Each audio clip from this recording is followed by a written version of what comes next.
يا الطاش يا لمعنا خط بكتابك الترحيب لو سرابه ليلك وجنة بالدجا في الليل تسري. بسم الله الرحمن الرحيم.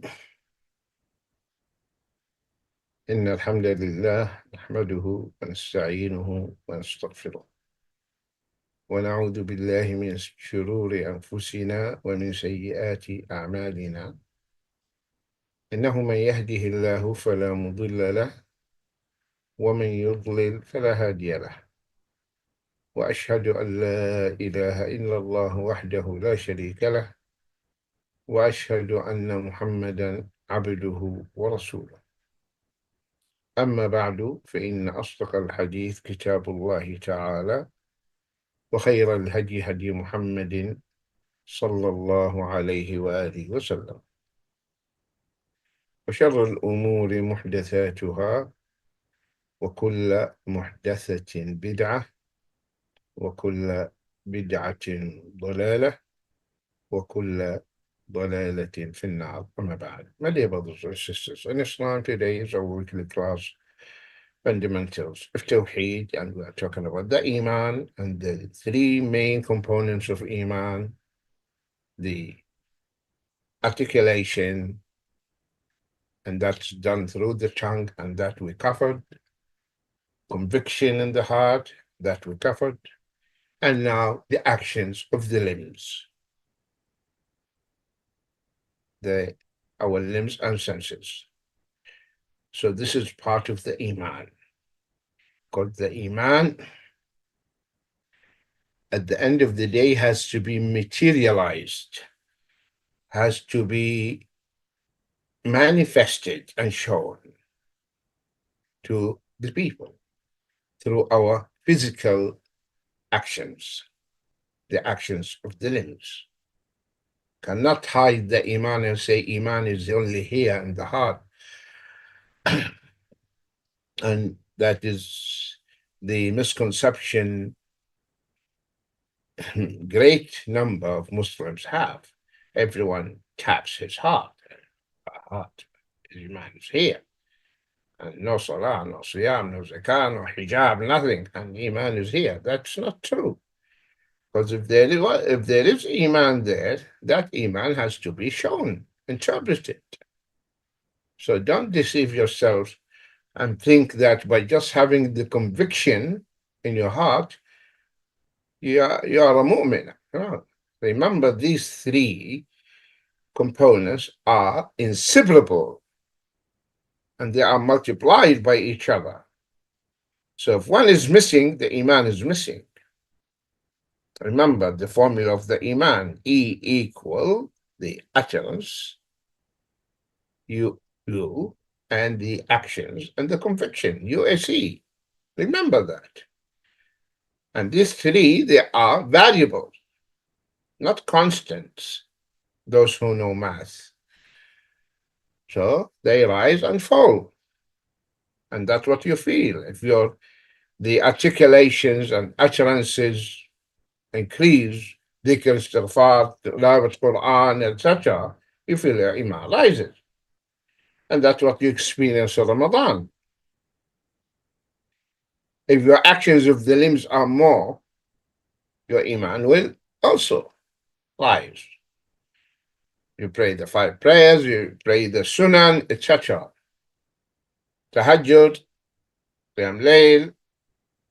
So your Iman will increase because your actions, the actions of the limbs increase. The same thing, the conviction itself can increase. The issues of belief themselves can increase in the sense that they will be strengthened when you know the details about every issue of belief you hold in your heart. So these three components are together. So don't think by just having conviction here and no actions by the limbs that you have Iman. No, you don't. That's not enough. Because actions of the limbs, 0, anything multiplied by 0 will give you 0. So keep this in mind, my dear brothers and sisters, because one of the deviant sects in the history of Islam is called Al-Murji'ah. Literally, it means derived from the word irja. The irja is to delay, to defer. Because they deferred the action, the amal, and kept it away from the iman, and they said iman only, that conviction in the heart, and some of them added the articulation, so are called murji'ah, deviant sect.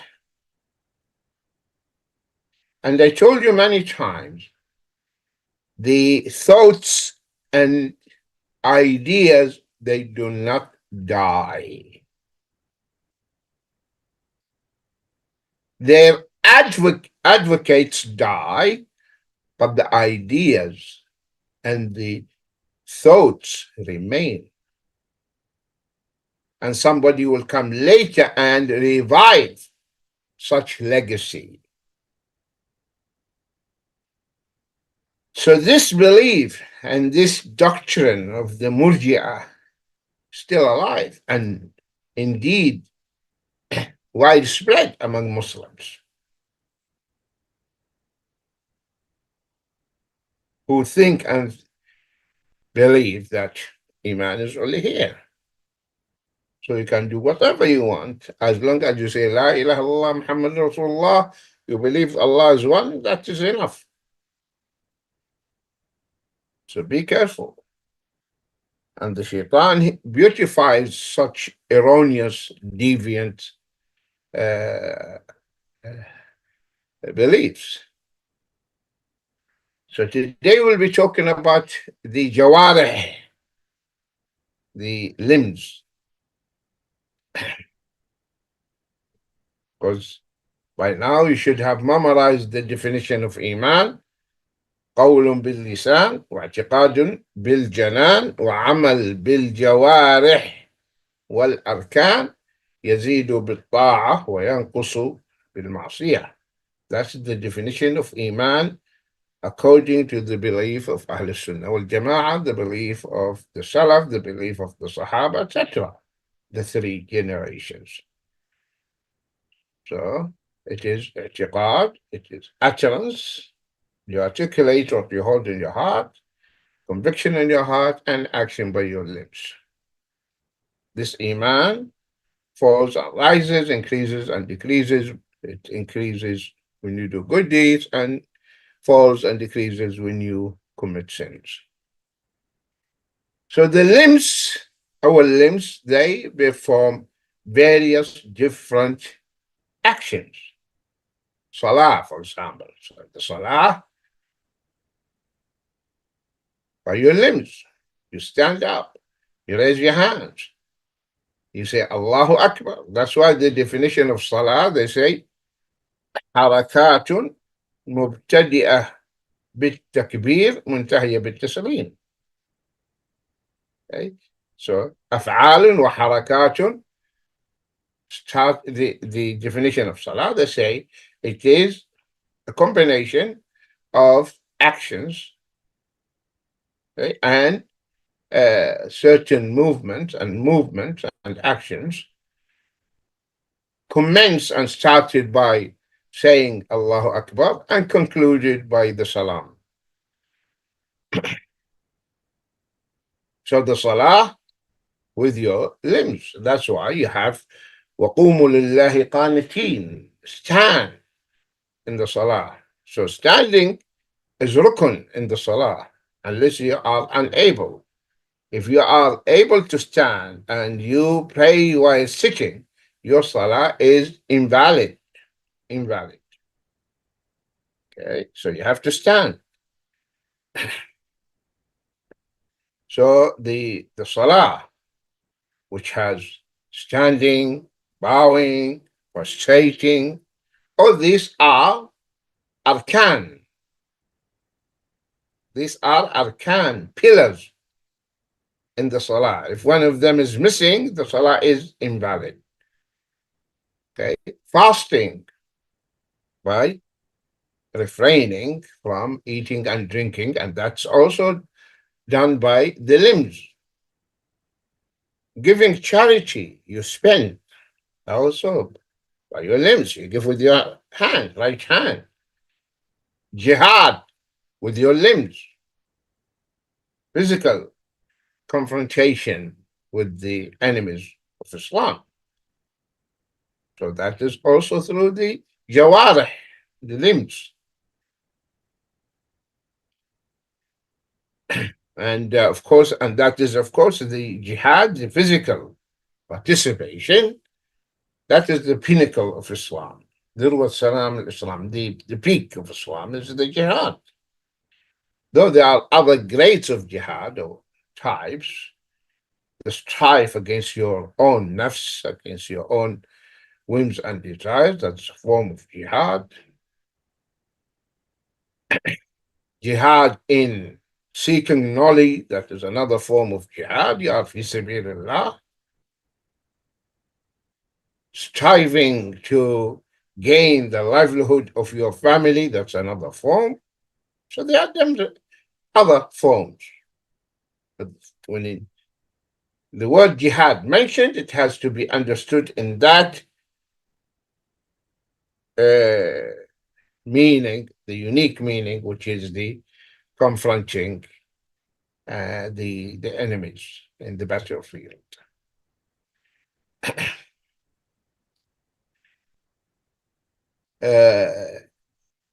Going to the masjid, that's a form of jihad.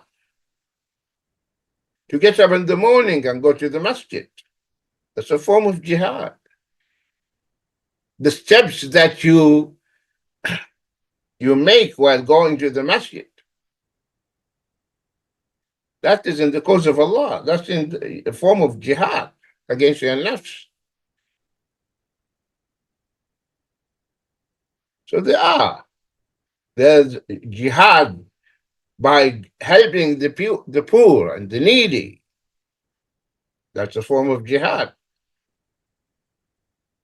So the Prophet ﷺ said, strive against the mushriks, the polytheists, by yourselves, by your wealth, by your tongues. These are forms of jihad.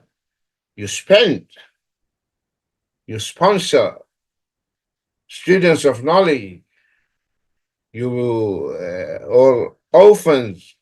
It's a form of jihad. You are using your wealth to spend fi sabilillah. That's jihad through, but using your money, your wealth. Jihad by your tongue, to talk, to spread the message, the da'wah. Okay? To expose the lies and the false allegations against Islam. That's a form of jihad. Writing books refuting all these allegations, that's a form of jihad.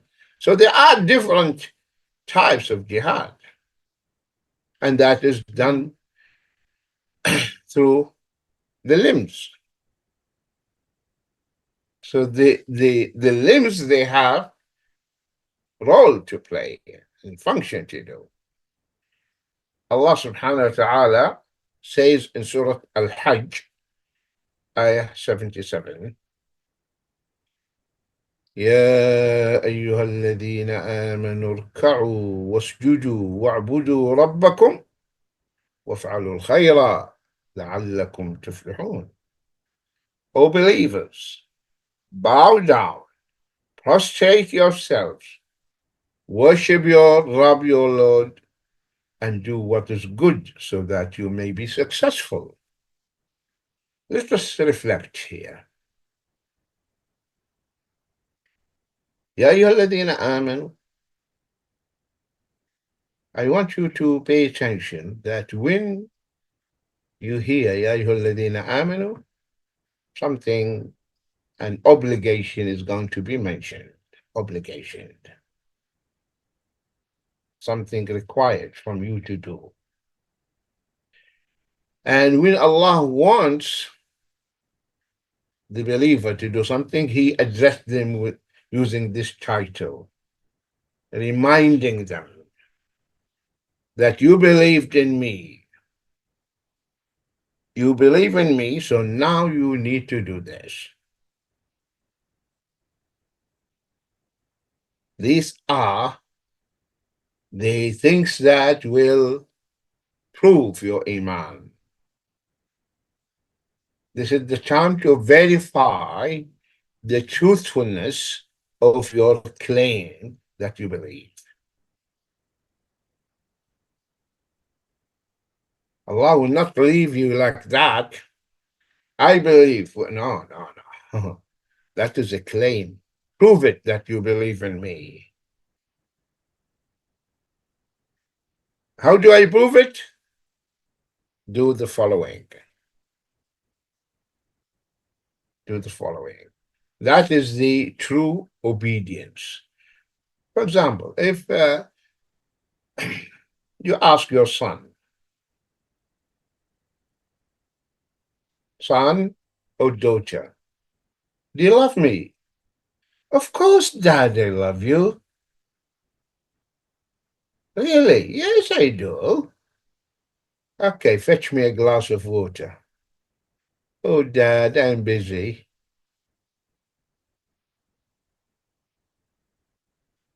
Don't you see what I'm doing? Hmm? Because just I love you lip service.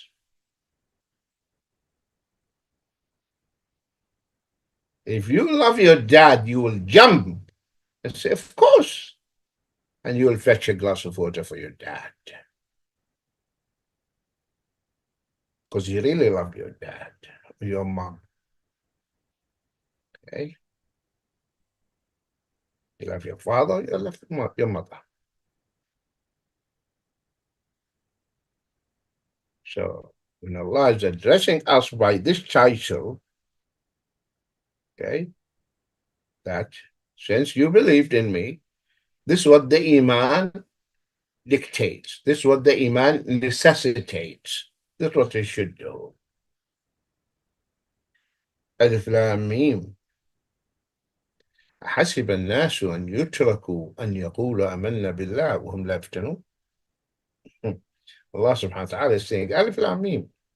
حسب الناس, do people think that they will be left just like that, claiming that we believe? And يتركوا أن يقول آمنا, by just uttering the word we believe without proving the truthfulness of it, وهم لا يفتنون, without being tested. Now, the test is certification. Certification that you are a true believer.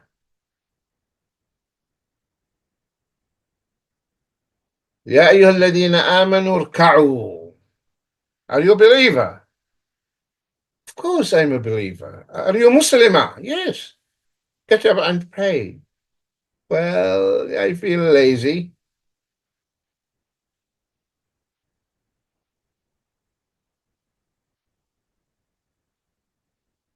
What is this? Allah is telling you, اركعوا. Get up and pray. Bow.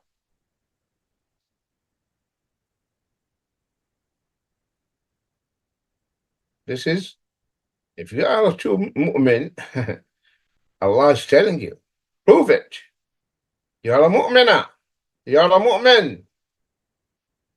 اركعوا.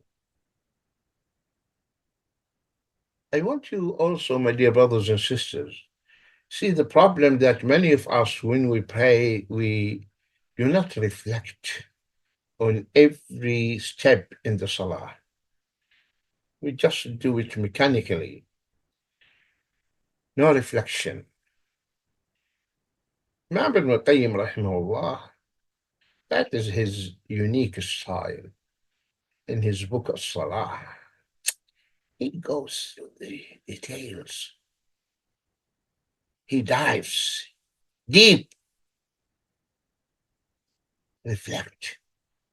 When I say Allah Akbar, first of all, if you are looking for khushu' in your salah, do things slowly, not like this. Allah Akbar. Allah Akbar. When you go to ruku', the same. Get up, the same. Not like this.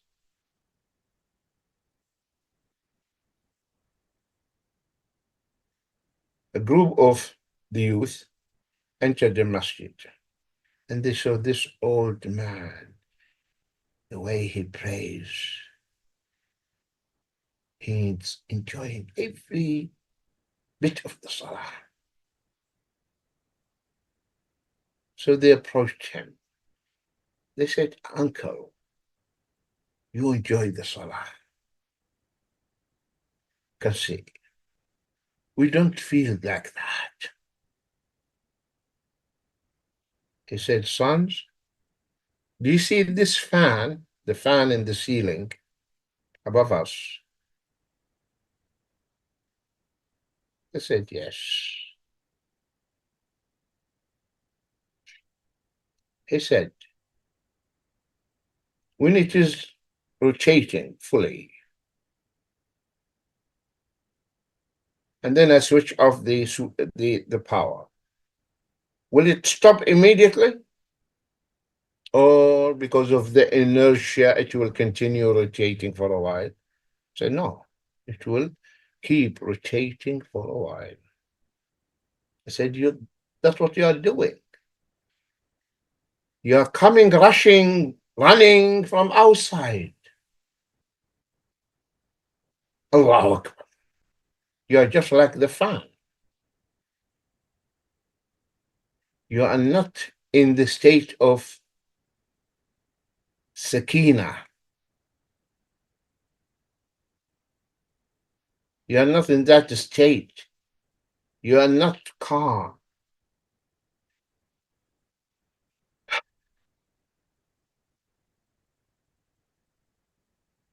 How do you expect to have khushu' in your salah? Cannot. So when you come from outside, from your home, from the moment you left your house, walk slowly. In the way to the masjid, keep your tongue in the dhikr and istighfar and tahleel. So when you enter the masjid, the fan already stopped. Now you enjoy the salah. That's why the Prophet ﷺ said, when you come to the prayer, don't come running. Walk slowly. Even if you hear the iqamah, or maybe I will miss the rak'ah, don't run. Don't run.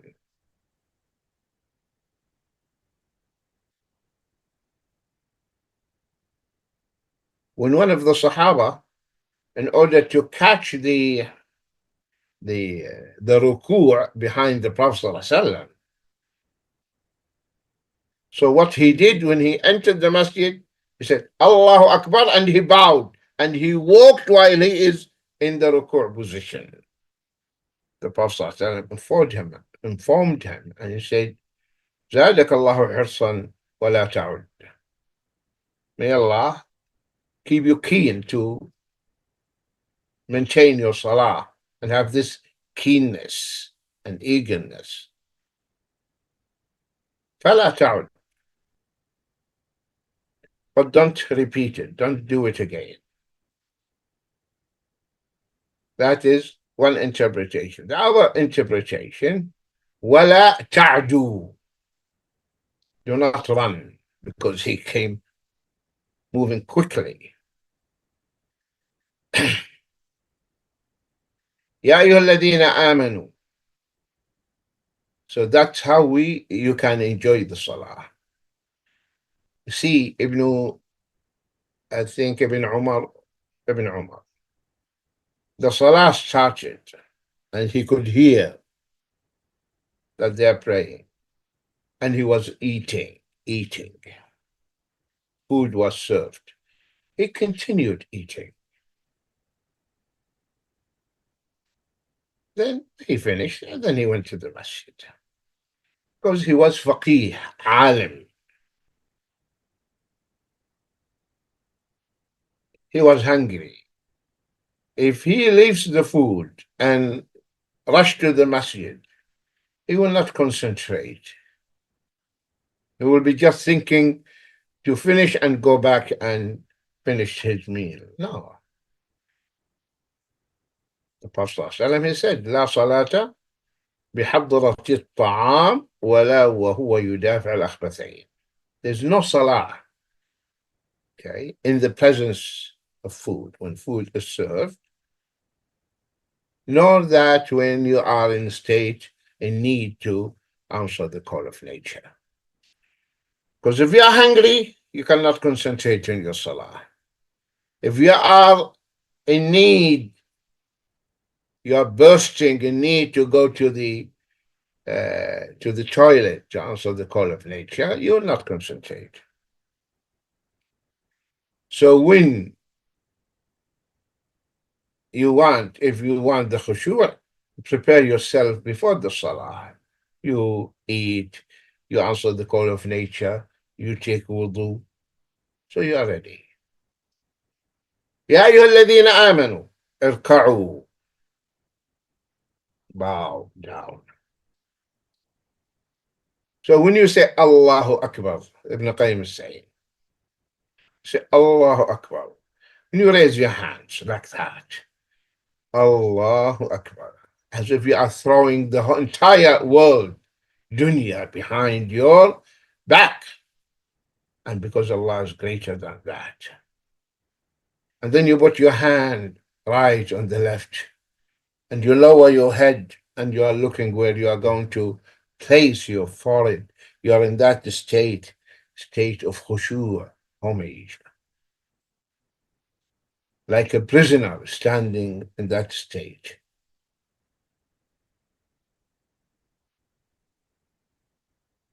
يا أيها الذين آمنوا اركعوا, bow. Here I bow only before my Lord. People, they bow for many things. The only one who deserved that I bow before him is my Creator, nobody else. That's why in Islam we don't bow for anyone. It's not part of our greeting. The Islamic greeting is Salamu Alaikum, not to bow. Irka'u wasjudu. The highest point in your body is here, this one. You are this is your stature. This is the highest point. Now the highest points will be the lowest. I lower this head full of arrogance and full of ignorance. I have to put it down to earth, humble myself before the most powerful, the most majestic, the greatest. So I place this forehead on the floor. What you do, and when you do, that is the gesture of humbleness and humility. When you are in that position, the Prophet ﷺ said, أقرب ما يكون العبد من ربه وهو ساجد. The closest you can be to your Rabb when you are in that position, in the sujood. You're very close to Allah because you are in that state of humility. And you are saying, Subhana Rabbi al-A'la. Glory be to my Supreme Lord, the Most High. Most High. He's al-A'la. And I lower myself for al-A'la. واسجدوا in the ruku' Subhana Rabbi al-Azim. All praises. Glory be to Allah. Al-Aziz. Al-Azim. The greatest. He's the only one that deserves that you bow before him. يا أيها الذين آمنوا اركعوا واسجدوا ركوعا سجود. You don't want to bow. You don't want to prostrate. This is enough sign of arrogance. And anyone who has the weight of an ant of arrogance in his heart or her heart will not smell the fragrance of the Jannah. لا يدخل الجنة من كان في قلبه مثقال ذرة من كبر. That's why the Prophet ﷺ said for the men that their garment should be above their ankles. And anything below that, it is in the hellfire. Which means that part of the body will be punished in the hellfire. Your garment has to be above your ankle. And it's called isbal. And here the Prophet ﷺ said, al-isbalu min al-makhila. When your garment is below that, that in itself is a sign of arrogance. Sign of arrogance. So your trousers should be above your ankles. For the men. Women, their feet should be covered. Her dress should be trailing. That is how the women at the time of the Prophet ﷺ. Today, the men, their thobes are dragging, trailing, and the women above the knees.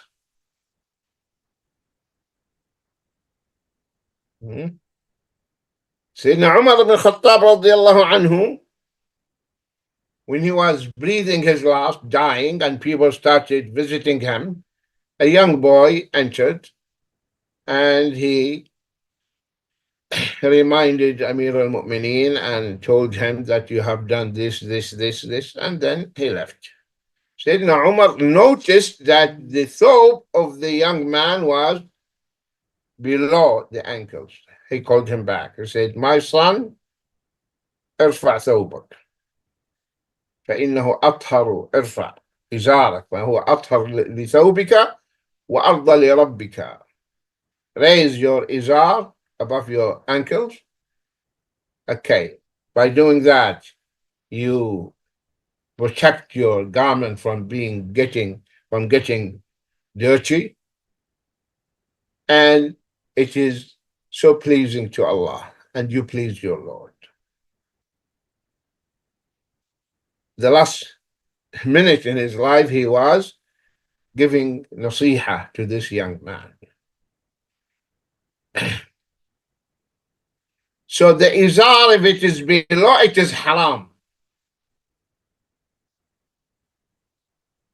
If it is associated with kibr, oh, the punishment is more. If you are just it is below your ankles, and you have no sign of arrogance or haughtiness in your heart. That is haram. If there is arrogance in addition to that, to the isbal, oh, then the punishment is more than just lowering it below the ankles. Because Allah will not look at you and He will have extreme punishment. يا أيها الذين آمنوا اركعوا واسجدوا واعبدوا ربكم. This is what the believer should do. واعبدوا ربكم. Worship your Rabb, your Lord. اعبدوا ربكم. Exhibit the ubudiyah. 24/7 you are in the state of ubudiyah. You are a servant of Allah. واعبدوا ربكم وافعلوا الخير وافعلوا الخير, and do all types of khair, what is good. لعلكم تفلحون. لعلكم تفلحون. So perhaps you will be delivered. Perhaps you will be successful. Perhaps.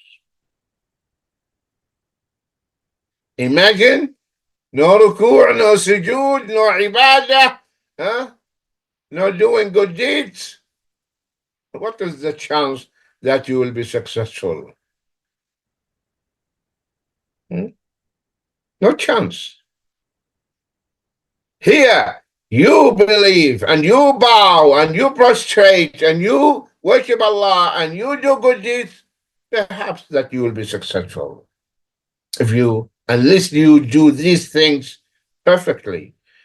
And who can claim that he does all these things, can do these things perfectly? Who? No one. That's why we just count on Allah's rahmah, on Allah's mercy.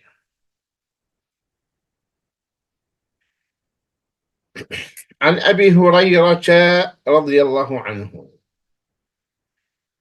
عن النبي صلى الله عليه وآله وسلم قال: 7 يظلهم الله في ظله يوم لا ظل إلا ظله.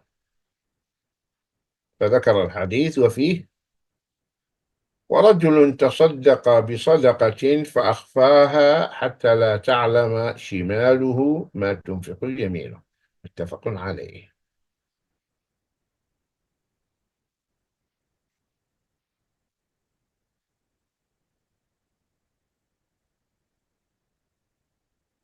Abu Hurairah, Abdurrahman ibn Sakhr, that is his name. Abdurrahman ibn Sakhr al-Dawsi, that's the name of Abu Hurairah. Hurairah is the kunya or the title. Abu Hurairah radiallahu anhu narrated that the Messenger of Allah sallallahu alaihi wasallam said, 7 people will be shaded by Allah under His shade on the day when there will be no shade except His. The shade of the mighty throne, of course. The other narration explains, في ظل عرش الرحمن, the shade of the throne, not the shade of Allah Himself.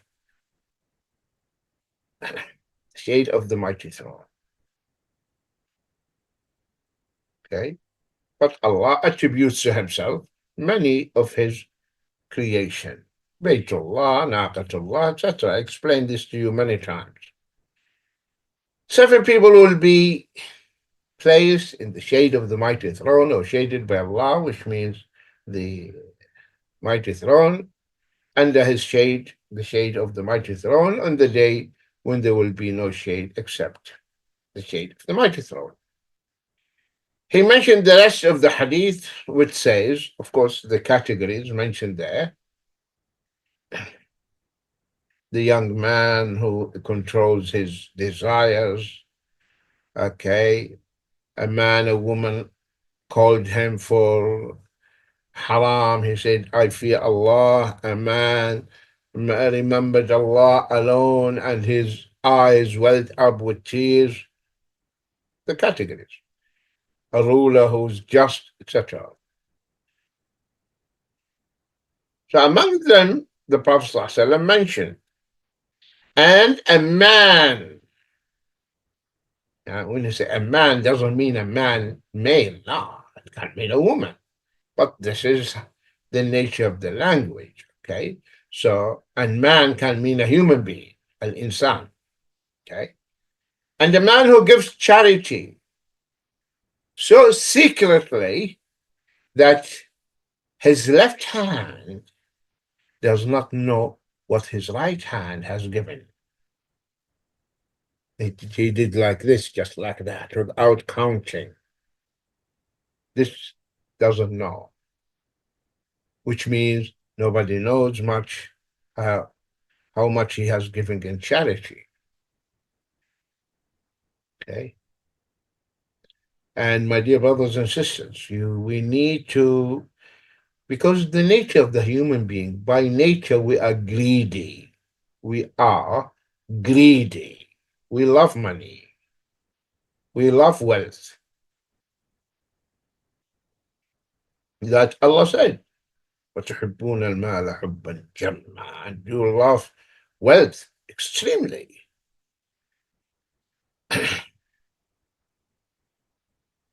And in order to become generous and to give, you need to train the nafs, to train. See, I'll tell you, and maybe many of you experienced that. You saw a person who is in need. Okay, so you decided to help. See what will happen. Your nafs and your shaitan. You will open your wallet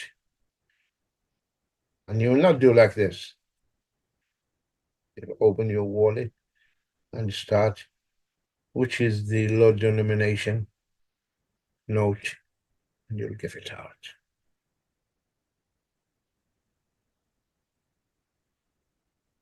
That's what you do. Or if there are new notes, you will look for the one that is old and give it out, because you want to keep the new ones.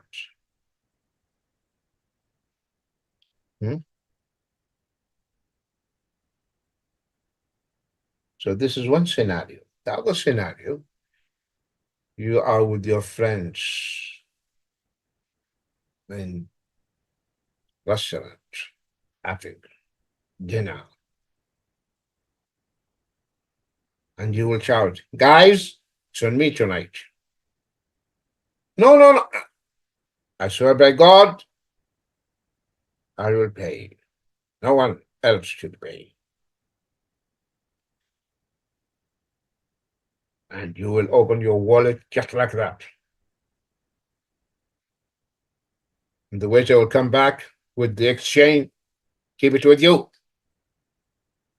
Because now it is not for the sake of Allah. Showing off. So we need to train the nafs.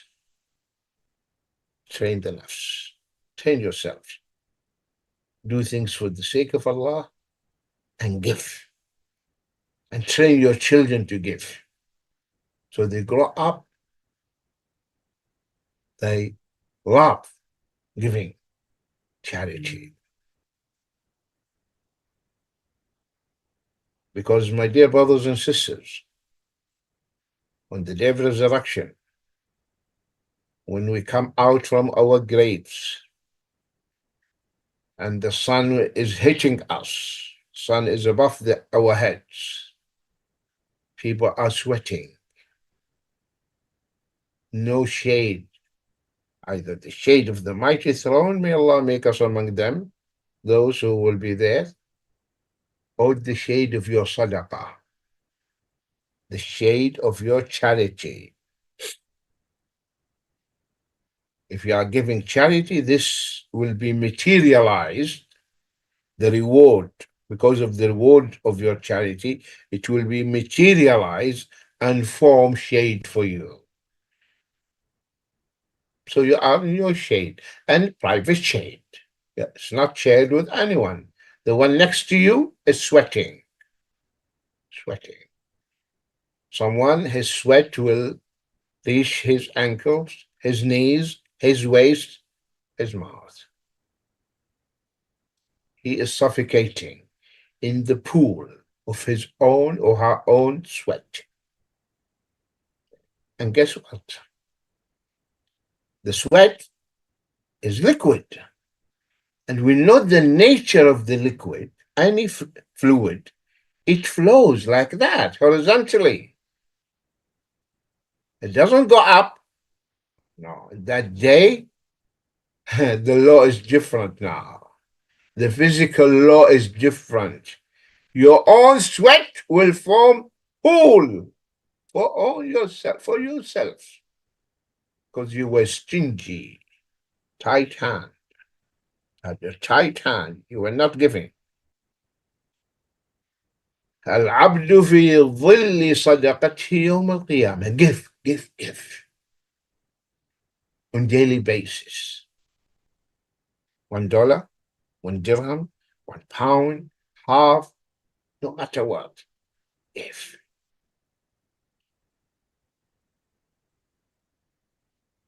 Allah will multiply it for you. In the same way, someone takes care of his own, the foal, the small horse, F-O-L, okay?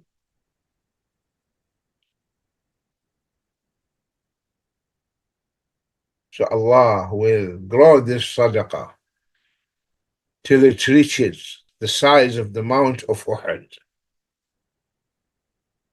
So give.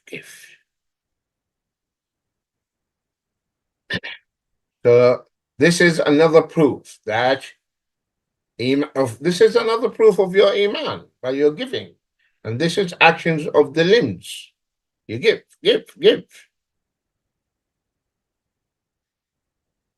And the Sahaba, they were competing with each other in sadaqah, giving.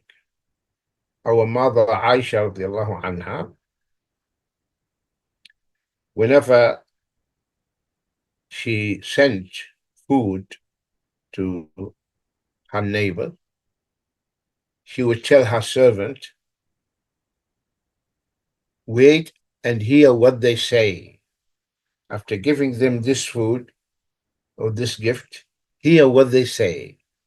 And the servant will come back and report to Mistress Aisha, telling her, this is what they said. Our mother Aisha, she would pray for them. She would make dua for them. And she would say, الدعاء بالدعاء والأجر من Allah. Okay? They prayed for me, I prayed for them. So we break even. Because she didn't want to get her reward. The price for her reward to be the dua of the poor family. No. She wanted to receive the reward from the most generous one. And this shows her fiqh. So they prayed for her, she prayed for them. So now she will get the reward of her sadaqah from Allah subhanahu wa ta'ala. See her deep and profound knowledge and understanding, her fiqh. So sadaqah, keep spending. Sayyidina Uthman ibn Affan radiallahu anhu, when the Prophet ﷺ asked for help, an army wants to move, jihad, but no money. Who's going to finance this army? Uthman said, I will pay all the expenses. Everything I will do. logistics, weapons, horses, camels, all types of the arms, swords, spears, arrows, shields, everything. So much so that the Prophet ﷺ said, ما ضر عثمان ما فعل بعد اليوم. Any sin Uthman commits after today will not harm him, because this sin will be diluted in this ocean of hasanat. Because Sayyidina Uthman was making business with Allah.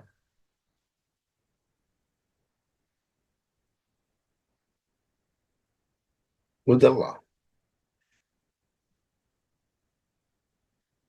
His waqf, the endowment of Uthman, is still running today in Medina, generating hasanat for him.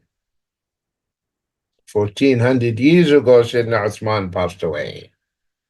And his waqf is still generating hasanat for him in Medina.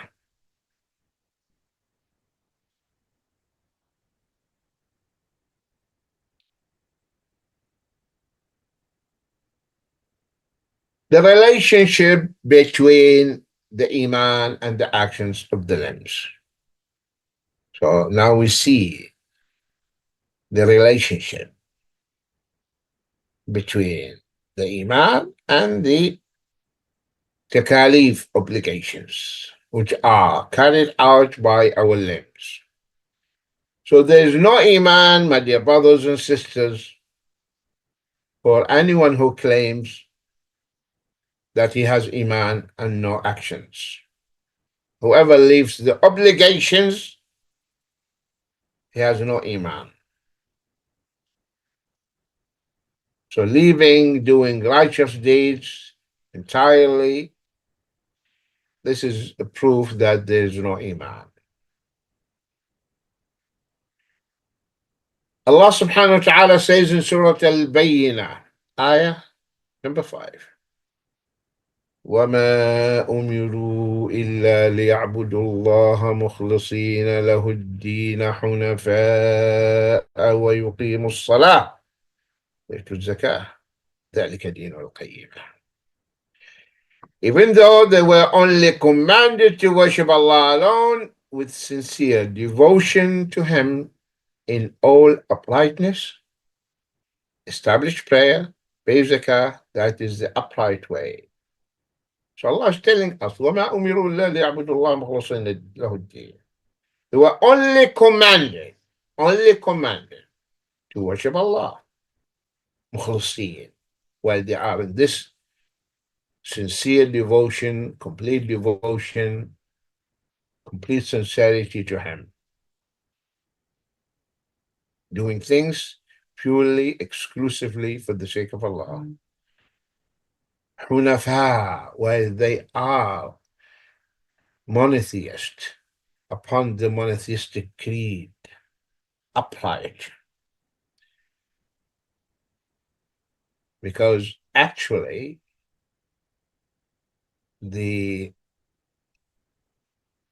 Hanifiya, which is monotheism,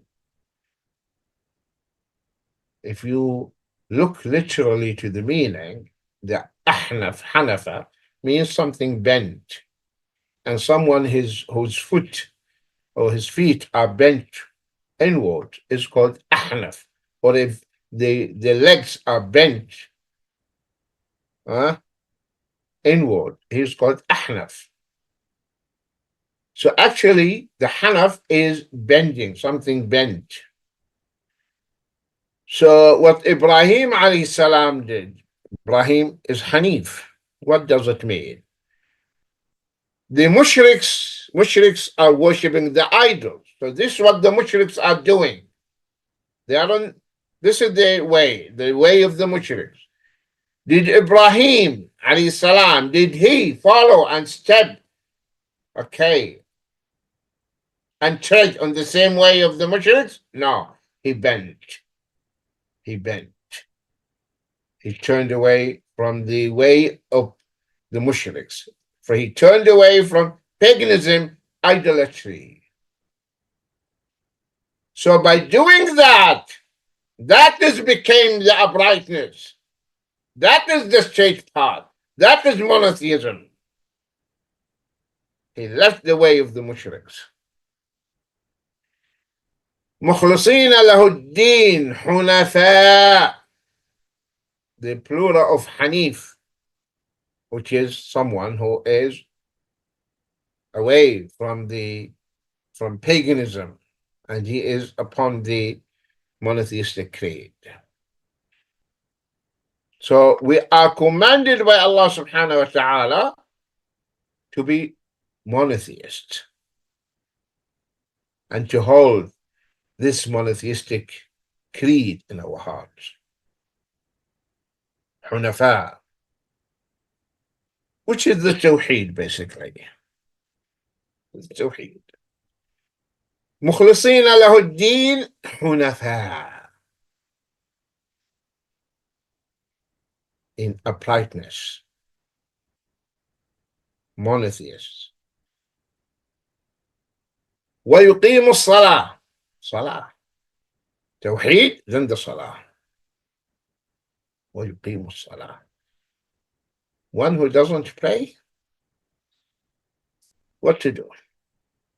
What a great loss. ما سلككم في سقر. Those who do not pray when they are thrown to Jahannam, Malaika, angels, the gods of the hellfire, mock them, talk to them sarcastically. ما سلككم في سقر. What brought you to the blazing fire? ما سلككم في سقر. And they would say, لم نكن من المصلين. We were not praying. That's why we are in the hellfire. That's what will happen to those who do not pray, the hellfire. إن العهد الذي بيننا وبينهم الصلاة فمن تركها فقد كفر. The covenant between us and them is the salah. Whoever leaves it is blasphemer, disbeliever, apostate. Dividing line between Islam and apostasy is the salah. Don't treat your salah lightly. Don't. No matter what you do, you are sinning. I'm not saying sinning is halal. No, but don't miss your salah. Don't miss your prayers. Of course, the shaitan will come to you and say, what is the benefit of praying? Forget about it. Because the shaitan knows that if you keep praying, even that you are sinning, you will still have that inner struggle, hating yourself because of the salah. You have this tug of war of forces inside you. I am a bad person. So that inner struggle is good for you. And that only the salah will cause it, to make you feel guilty. And one day, you will quit sinning. And you will regret, and you come back to Allah. Shaitan knows that. That's why he doesn't want you to have that chance to go back.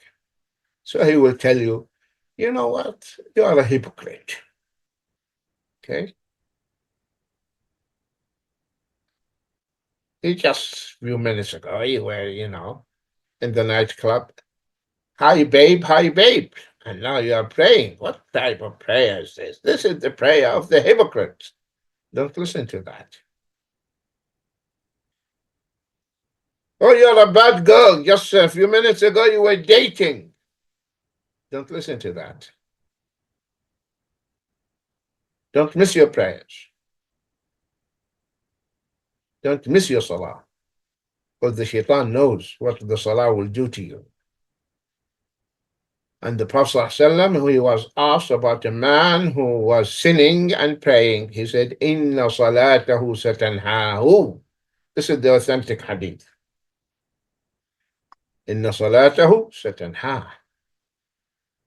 He was asked about a man who was sinning while praying. He said, his salah, his prayer, one day will be the cause of him to quit sinning. To quit sinning. This is the authentic hadith. There's another narration which is not true, not authentic, and you hear this on Friday, and Maulana is, the Prophet said this. Because not many Maulana and preachers, they do their homework and check what they are saying. This narration says, من لم تنهه صلاته عن الفحشاء والمنكر فلا خير فيه ولا في صلاته. If you hear this narration, you should know that it's not authentic. He whose salah does not stop him or prevent him or her from committing shameful deeds, then لا خير فيه ولا في صلاته. There is no good in him, neither in him nor in his salah. This is not authentic. The authentic, what I mentioned, Inna salatahu satanha.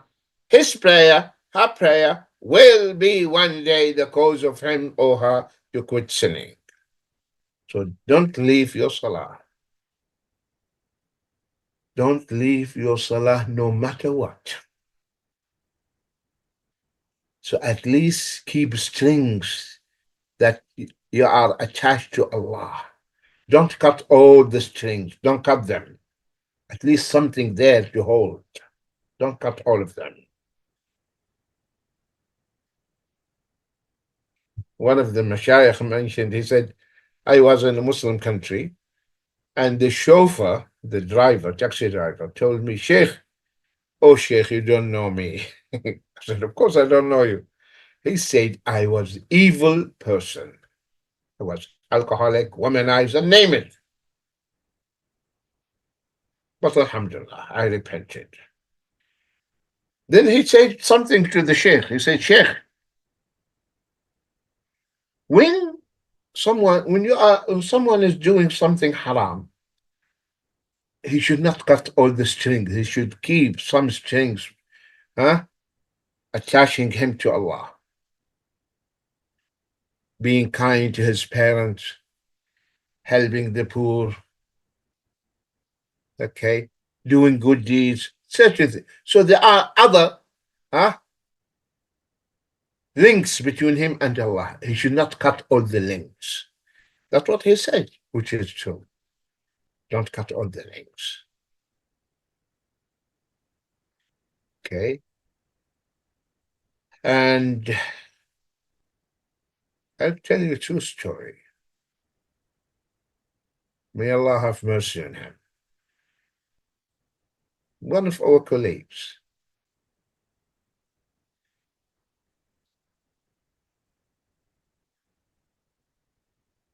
he was, alcoholic. And subhanAllah, just one day before his death,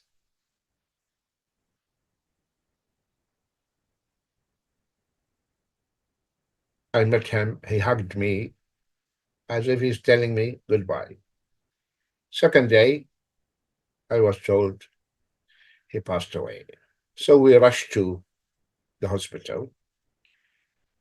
To cut the story short, we prayed janazah. The brothers who gave him the burial wash, they said, this man, he must have many links with Allah. Subhanallah. Because the way what we saw when we were giving him his burial wash reflects that. His body, just like that, flexible. His face is like a moon. though what people know that he's alcoholic. But Allah knows things about him we don't know. We don't know. So keep the links, maintain them. ويقيم الصلاة ويؤتوا الزكاة. They give.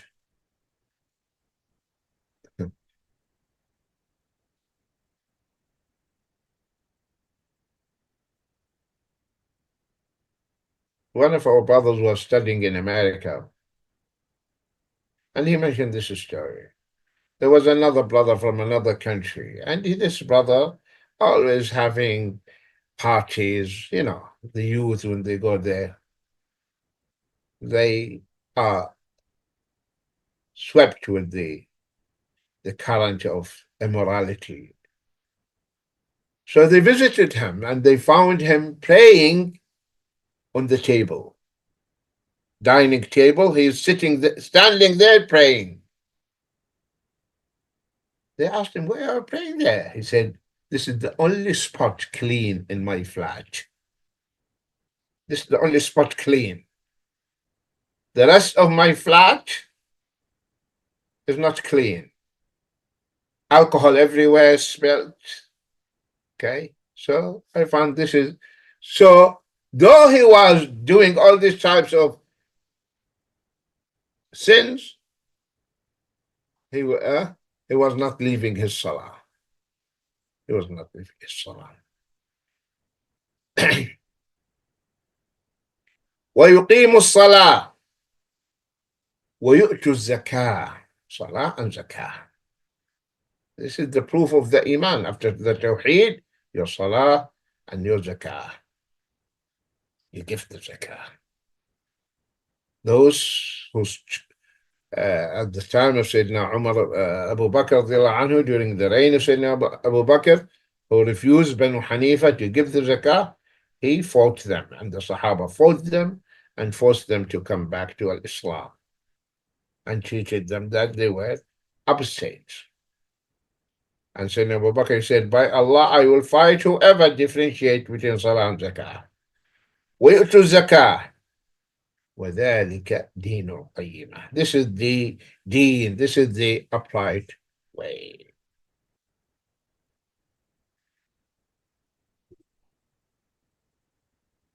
May Allah subhanahu wa ta'ala keep us remain steadfast on this beautiful deen till we meet him, find him pleased with all of us. Ameen.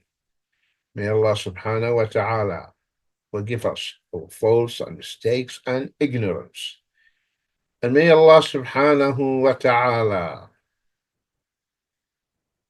bless us with the beneficial knowledge and righteous deeds. May Allah subhanahu wa ta'ala unite our ummah on the haqq and unite our hearts on the haqq. And may Allah subhanahu wa ta'ala bless all of you, my dear brothers and sisters, reward all of you immensely for your patience and attendance. Barakallahu feekum. جزاكم الله خيرا والسلام عليكم ورحمة الله وبركاته. Ameen wa alaykum assalam wa rahmatullahi wa barakatuh. Jazakumullahu khair, Sheikh, for today's beautiful lessons and reminders in our fundamentals of Tawheed class. For those of you who are watching, I mention this every session, that we have these sessions weekly, every Saturday, every Sunday at 2 p.m. UK time. If you are new here, please become a regular, become someone who joins us regularly. Stay tuned in our WhatsApp group, which you can join by texting the Al-Fitrah phone number, which has been sent in the YouTube live chat. Here you will be notified of any times or any plans changing. Or you can subscribe to the YouTube channel and turn on the notification bell, and you'll be notified whenever we are going live, about 10 or 20 minutes before. We're also going to have our Q&A session in the WhatsApp group. You can send your questions and we will answer them live, inshallah. Or you can send your questions in the live chat and someone can forward them through. Our first question, Sheikh, is asking,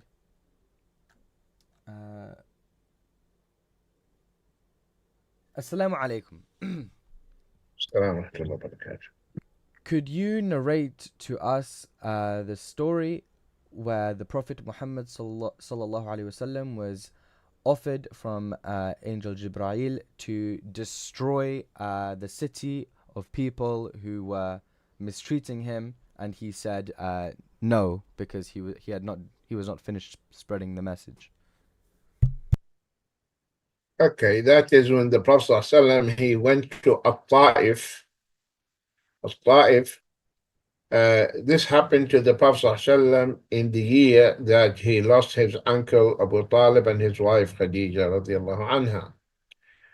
So he decided, and the people of Mecca, because now he lost two. The one who consoles him, allays his fear, giving him comfort at home, and the one who protects him from his enemies outside. He lost both of them. So now, no defender except Allah subhanahu wa ta'ala. So he decided to go to At-Ta'if to give them da'wah. And the reaction of the people of Ta'if was worse than the reaction of Quraysh. So they told their children to stone him with, throw at him stones till his feet were bleeding. So he had to come back to Mecca. In the way, Allah subhanahu wa ta'ala sent Jibreel and the angel who's in charge of the mountains. And Jibreel told him, this is the angel who's in charge of mountains. If you want, he can topple over their heads these two mountains. He said, no, I don't want that. I pray that Allah will bring from their offspring, their children, from their loins, who will worship Allah. So the Prophet ﷺ did not lose hope. If they didn't believe in me, maybe their children will believe, inshallah. That was the rahmah of the Prophet ﷺ, because Allah described him, that he is mercy for mankind. We have sent you as mercy for mankind. Next, quickly, Abdullah, because Maghrib is getting close now. Okay, Jazakumullahu khair. The next question, Sheikh, is asking, Assalamu alaikum. Is it permissible to make tayammum on the plane or at the airport? There is access to water, but it is hard to make wudu, maybe because of the space or something or whatever. If you are on board and water is there, you have to take wudu. Okay? It's not difficult. It's not difficult. Okay? If there is no water, which is hypothetical, and you are going to miss the time of the salah, okay, then perform tayammum by striking the chair or the seat and perform tayammum. Okay? But don't miss. But always those who are traveling, they can have this privilege of combining the prayers. When you combine the prayers, for example, you can combine Dhuhr and Asr. If you are flying now, Dhuhr time, and you will reach your destination Maghrib. Okay, then combine the Asr with the Dhuhr.